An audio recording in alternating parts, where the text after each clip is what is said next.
Malawi Brief. Kapondamgaga omwe anamangidwa dzana ndi apolisi pa nkhani zokhuzana ndi malonda a Maurice Hotel apasidwa belo. Mu nkhani madzulo pa Times TV muli zimenezi komanso zina, khalani pomwepo. Mu nkhani yoyamba, gulu la mabungwe omwe si aboma 12 lafunsa bungwe lothana ndi katangale ndi ziphuphu la ACB kuti lifotokozera Malawi zifukwa zimene likufunsira bwalo la milandu kuti lisapitirize kumva mlandu okhuza nzika ya dziko la China Lin. Malipoti akusonyeza kuti bungwe la ACB lafunsira bwalo la milandu kuti mlandu usapitirizenso kumvedwa. Lin akuyankha mlandu okhuza ziphuphu komanso ogwira ntchito mboma pogwiritsa ntchito maudindo a boma molakwika. Poyankhula pa msonkhano wa atolankhani mu mzinda wa Lilongwe, mmodzi mwa atsogoleri a mabungwewa a Alfred Kambwiri wati kufotokozerako kungathandize anthu kudziwa ngati chiganizochi chakhazikitsidwa pa malamulo komanso zofuna za anthu.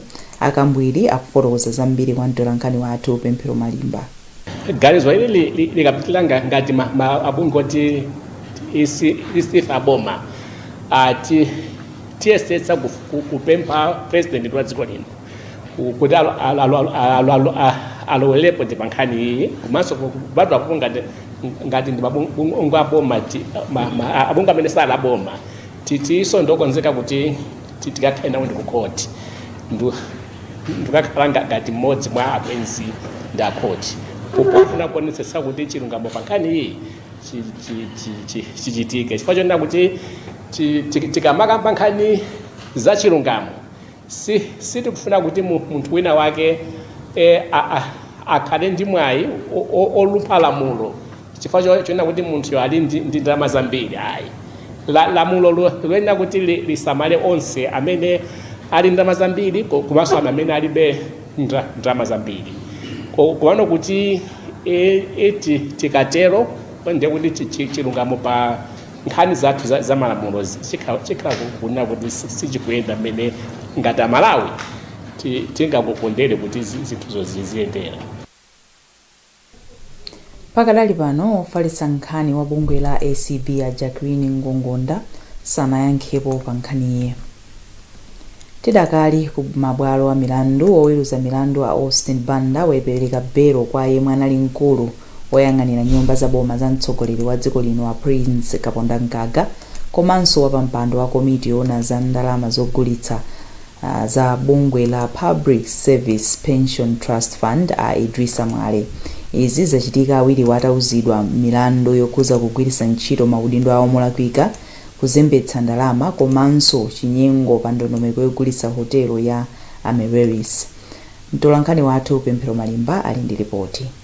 Mwazina ogamula milandu a Austin Banda anati awiriwa apereke chigulu cha 1 million kwacha aliyense komanso kupereka mboni ziwiri zimene zidzapereke ndalama kwana 5 million kwacha aliyense awiriwa akadzathawa belo. Abanda anawuzanso awiriwa kuti asasokoneze mboni za boma. Iwo anati tsiku lopitiriza mlanduwu lidzayikidwa ambali a boma akadzawapatsa zikalata zoti tsiku liyikidwe. Oyimira awiriwa a Don Van Silungwe, a Powell Nkhutabasa komanso a Innocent Kubwalo anagwirizana ndi mfundo za beloyi. Oyimira boma pa mlanduwu adziko ndi anthu malonda anati ambali a boma adzabweretsanso mlandu m'bwalo la milandu a polisi akamanganso anthu ena amene akukhudzidwa ndi mlanduwu. Kafukufuku watha tamaliza ndipo tilokonzeka kuti tikanatha kuyamba kubweretsa ku bwalo mboni zathu, koma pala anthu ena angapo amene sitingawatchule amene akufunika kuti amangidwenso ndipo afunsidwe.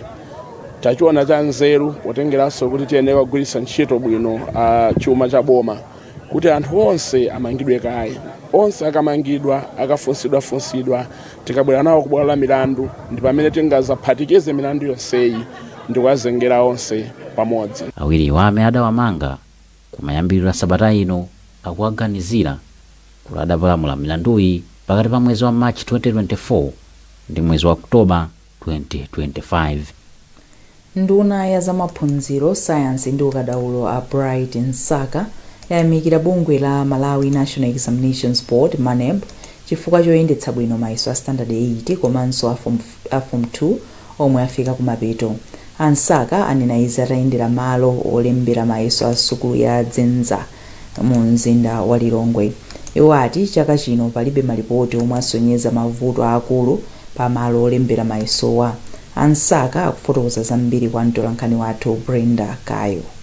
Okondwa kupanga ripoti kuti mayeso a primary ayenda bwino chifukwa tikubalizira limodzi lero 10 mayeso a primary ayenda bwino zonse zimene zayenda bwino.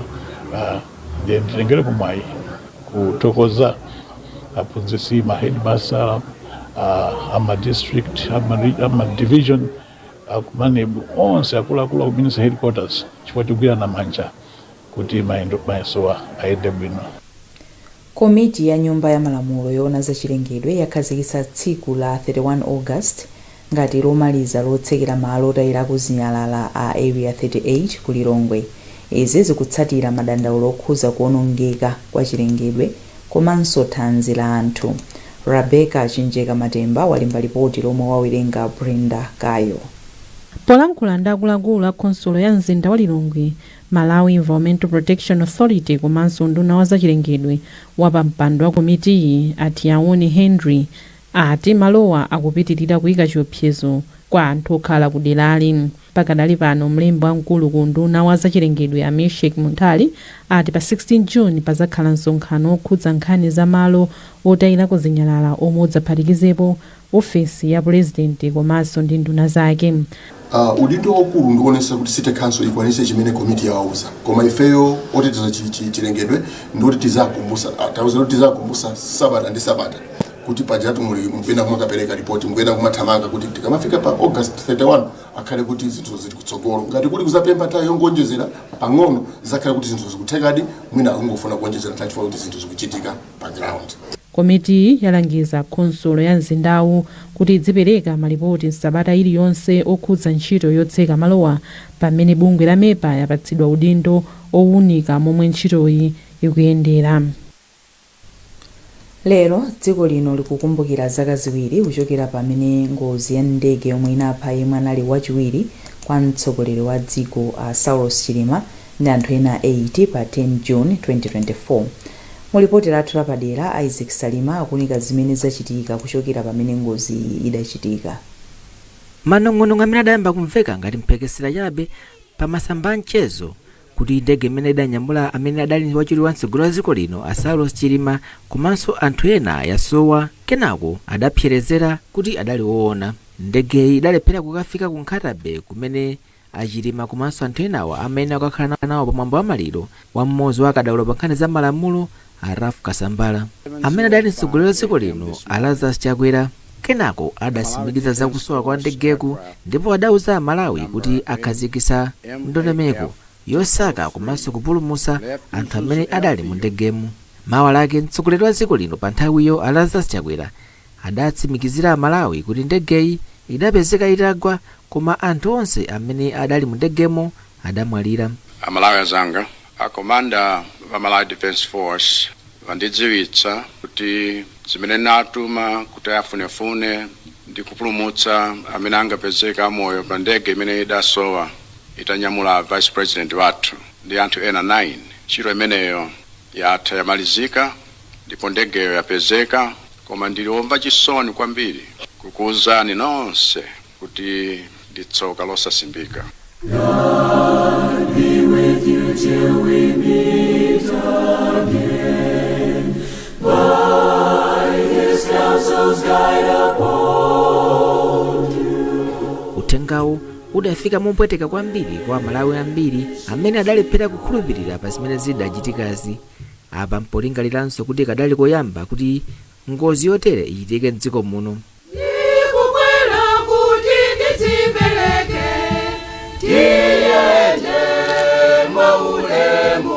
Nako matupi anthu amene adamwalira pa ngozi adayamba kuwatengera m'makwawo kuti akawayike m'manda, pamenenso thupi la Chilima adalitengera kwawo ku Nsipe m'boma la Ntchewu kumene lidakalowa m'manda pa 17 Juni mchaka 2024.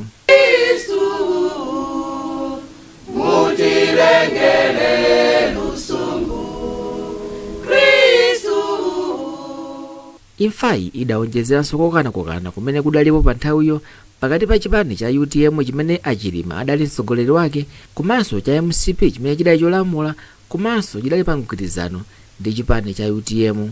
Titakhala pansi ngati Central Committee imene ili ngati mtima wa chipani, tagwirizana lero kuti kuyambira pamene tapanga chiganizo ichi, ifeyo anthu onse komanso chipani chonse cha UTM tituluke mu mgwirizano wa anthu a chipani cha UTM komanso ena adali akuloza chala chipani cha MCP kuti chinkazwapo kanthu pa imfayi. Achakwera adalonjeza Malawi kuti aonetsetsa kuti choona pa nkhani chidziwike.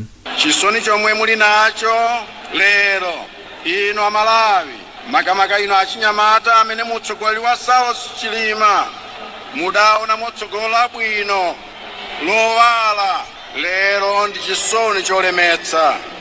Kuchokerapo Achakwera adakhazikitsa kafukufuku kuti afufuze chimene chidachititsa ngozi.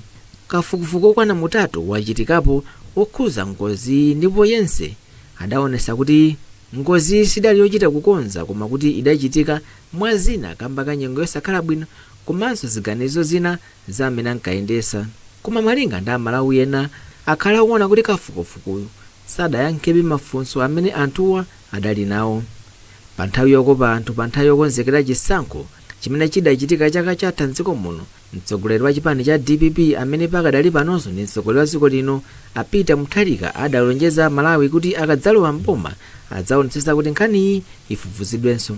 Ndipo atalowa mboma Mutharika adayiunikadi nkhaniyi mwakuti adalamula nyumba ya malamulo kuti ikhazikisenso kafukufuku wina amene pakadali pano ali mkati. Chimene ineyo ndikuwapanga promise Malawi nchakuti tifuna kuti chilungamo chidziwike komanso anthu akhutisidwe ndi results amene atuluke, chifukwa pali maripoti awiri amene anatuluka anthu mpaka na pano sakhutisidwa, anthu adakalirabe. Ndi ife tiyesesa kuti information imene ikusowa ipezeke. Pakadali pano chipani cha UTM chakonza mwambo okumbukira achilima umene uchitike loluka lino m'boma la Nchewu.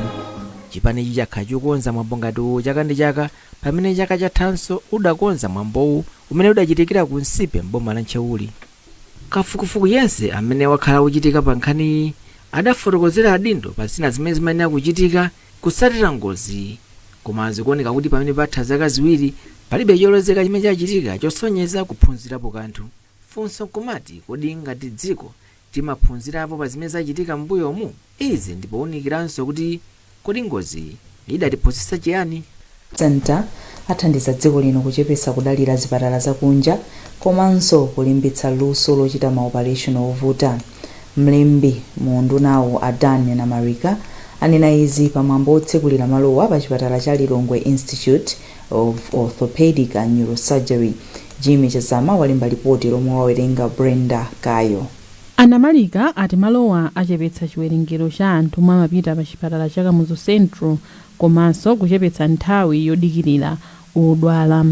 Poona luso limene likuchitika pa chipatala pano, boma kuchokera ku Ministry of Finance yayika ndalama zapadera zosachepera 3 billion kwacha chaka chino zimene zitagwire ntchito yothandizira mapatient amene ali ndi matenda amene anayenera kupita kunja. Tikumbukira kuti anthu ambiri timapitisa ku India, ku South Africa, kaya ku Tanzania ndi mayiko ena otero akakhala ndi matenda okhuza mafupa. Choncho boma, Ministry of Health ndi Ministry of Finance apereka ndalama kuti mapatient ena amene Lion ingathe kukwanitsa tisapititsenso kunja koma azilandira chithandizo Malawi muno ku chipatala chinocho. Mkulu wa Lion CN Yang ati malowa alimbikitsa kafukufuku. This facility would not exist if it hadn't been for the fact that the Christian Blind Mission, CBM, believed in this project and saw the importance of research. Malowa athandiza kuti ntchito ya maoperation idzigwiridwa kutsatira kafukufuku apamwamba omwe azichitika pa malowa. Kafukufuku ndofunikira kwambiri pa nkhani za umoyo kuti tizidziwa zoyenera tisanayambe kuthana ndi matenda. Process in all hospital activities. So that's why it's integrated into the facility itself and part of Lion. ndipo mkulu wa bungwe la Christian Blind Mission na Bright Ekwerimadu omwe bungwe lawo lidapereka ndalama zothandizira ntchitoyi wati malowa athandizira kwambiri pa nkhani ya zaumoyo. This is not just a healthcare facility, but something that would give a difference. Ndine wokondwa kuti akuluakulu a Lion adagwiritsa ntchito ndalama moyenera kuti ntchito itheke chonchi. Uthenga wanga ndi wakuti malowa agwiritsidwe ntchito moyenera kuti madotolo ndi ena azipeza upangiri wapamwamba pa malowa kuti kumapeto kwake zithandize kutukula nkhani za umoyo. Where teaching and learning and research will take place for the benefit of humanity. Bungwe la CBM ndi ena adayika ndalama zokwana 2.4 million euros pa ntchitoyi. Bungwe la Pesticides Control Board lachenjeza asodzi komanso ogulitsa nsomba kuti asiye mchitidwe wogwiritsa ntchito mankhwala ophera tizirombo posunga kapena pokonza nsomba kuti zisawonongeke msanga, ponena kuti mchitidwewo ndi osaloledwa ndi malamulo. Chenjezoli lili kutsatira malipoti omwe adatulutsidwa ndi newspaper ya Malawi News osonyeza kuti ena mwa asodzi ndi ogulitsa nsomba akugwiritsa ntchito mankhwala osiyanasiyana posunga nsomba. Debora Madeya walemba ripoti ili. Poyankhula pomwe amapereka maphunziro apadera kwa asodzi ochokera m'boma la Nkatabe, mkulu wa bodi a James Kaphale ati ndizomvetsa chisoni kuti mankhwala omwe anapangidwa kuti azipha tizirombo tononga mbewu akugwiritsidwa ntchito pa zokudya za anthu zomwe zitha kuyika miyoyo ya anthu pa chiopsezo. Akaphale ati maphunzirowa ndi njira yoyamba yomwe ayika pofuna kuthana ndi mchitidwewu, ndipo ati izi zikapitirira alola malamulo kuti agwire ntchito yake. Mankhwala aja akalowa nthupi atha kuononga ziwalo za nthupi. Ndiye tifuna tidziwitse asodzi kuyipa kwa kugwiritsa ntchito mankhwala amene amatchedwa kuti pesticides pogwiritsa ntchito popanga process nsomba. Izizi zikuoneka ngati kuti zikuchulukira chifukwa chokuti nsomba zikagwidwa kuno kupita ku udokoku zimapezeka kuti azipange preserve kuti zisawonongeke akumayikamo mankhwala. Andi mankhwala amene wawa ndi woopsa ku health ya anthu. Ndipo mlangizi wa zausodzi m'boma la Nkatabe a Transizio Nguluwe ati ofesi yawo sinalandirepo malipoti oonesa kuti asodzi akugwiritsa ntchito mankhwala osaloledwawa. Komabe iwo ati ndiokonzeka kugwira ntchito ndi bodi komanso ena poonesesa kuti asodzi akugwiritsa ntchito njira zoyenera zosamalira nsomba kuti zisawonongeke. Ntchito ya asodzi ikuyenda bwino andi ndikhulupirira anthu ambiri akupindula nayo, ngakhale pali ndi mavuto ena amene ndafotokozera kale onena kuti anthu ambiri amagwiritsa ntchito maujeni zida zimene zili zosavomerezeka kuletsedwa. Ndipo wapampando wa gulu la asodzi la Katoto a White Mhone ayamikira bodi kamba kamaphunzirowa ponena kuti auza asodzi anzawo omwe akuchita mchitidwewu kuti asiye. Ngati munthu pa chinthu chakudya agwiritsira ntchito mankhwala osafunikira kuthira kusomba ndi kuti akuononga mizimu ya anthu ambiri, chifukwa mwina akupeza matenda osiyanasiyana mthupi, mwina makhansa ndi enawo osatirawo. Bungwe la Pesticides Control Board likufuna kufikira asodzi komanso ochita malonda a nsomba ochokera mbali zonse za mdziko muno ndi maphunzirowa. Mlembi wamkulu wa Companies Registration and Intellectual Property Center Chikumbutso Namero wati kutsegulidwa kwa bungweli kuthandizidwa kuti eni amabizinesi ndi makampani azululidwa. Namero anena ati nthawi zina mabizinesi amalembedwa mdzina la munthu wina pomwe munthu wina ndiye amakhala ndi mphamvu komanso amapindula nawo. Feston Malekezo walemba ripoti ili. Achikumbutso Namero anati unduna woona za malamulo unakhazikitsa malamulo mchaka cha 2022 oti ochita malonda komanso eni makampani azitulutsa mndandanda wa eni kampanizo pozindikira kuti ena amangoyika dzina la munthu omwe eni ake eni sakhala poyera. Iwo anayankhula izi kumsuzu lachiwiri pomwe amakumana ndi mamembala a Malawi Law Society pa nsonkhano omwe amawazindikirisa za ntchito zawo zatsopano zomwe zabwera kutsatira kukhazikitsidwa kwa Companies Registration and Intellectual Property Center. Nkhani ndiyo kuti azitipatsa information yoti tikakaifufuza ikhala yoona. Information imene ndiyofunika kuboma kwambiri akamafufuza za katangale anthu ena amangolembetsa business yena ake neni ali kumbali. Koma nkhani yake siyo kuti boma lizikhala likufufuza ayi information imeneyi ndiyofunika. Malinga ndi malamulowa makampani komanso mabizinesi omwe alephera kulembesa mndandanda wa eni malondawa, mkulu wona za mndandandawu ali ndi mphamvu zowachotsa mukaundula wa makampani mdziko muno. M'mawu ake yemwe anayimirira bungwe la Malawi Law Society William Chibwe anati malamulowa ngothandiza kwambiri popeza kuti athandizira kuti boma komanso Amalawi azidziwa eni kampani zomwe zingathe kuchepesa mchitidwe wakatangale komanso ziphuphu. Pamapepala apo imaonesa kuti mwina wake ndi munthu wina koma kuona munthuyo munthu alibe capacity inaliyonse yoti angapange. Ndi izi ndikuziwa kuti kuthekera kwakeko kuti ndondomeko zawo zikati ziyendedi imene akuyenera kupanga iwowo ali anzathuwa ipezeka kuti enake kuti zidani tizapeza ndipo tizindikira kuti munake ndi uyu and issue of accountability even corruption iyo tizikhati kuziwa kunena kuti munake ndi ndani ndi uyu. Dziko la Malawi linakhazikitsa ofesi yoona zakakondula makampani komanso zalutso mwezi wa Meyi chaka chino yomwe mbuyomu imatchedwa Department of Registrar General.